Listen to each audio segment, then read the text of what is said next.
það þarf að búa til meiri hvata fyrir fólk eiga börn sko. Þú veist, það bara alltaf búið að búa til hvata fyrir fólk eiga ekki börn sko. Þú veist, leikskólavandi, húsnæðisvandi helst, það bara sterkur hvati til þess að þessi innmenningsheimili sem Sigur nefnir sko, þeim fjölgar sko. Og þó að við myndum þó við verum ekki að gera ráð fyrir að allir þessi túristar séu í húsnæðinu niður í bæ og það veri bara allir þessi 20 hótel sem við verum undirbúið myndu byggjast, þá þarf þessi 20 hótel sko, líka starfsfólk sko. Þannig að þetta samhangandi þó við myndum sko, bregðast við eins og þeim enda. En þetta náttúrulega bara þetta stór spurning sem hefur kannski ekki fengið vægi á því lagi í umræðinu sem við myndum þurfa.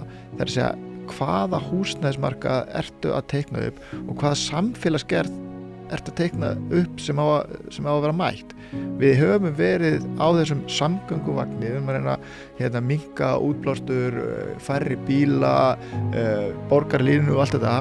Það alveg hluta myndinni, en það líka hluta myndinni að segja hvernig samfélag á að vera, munum við þurfa að búa okkur undir.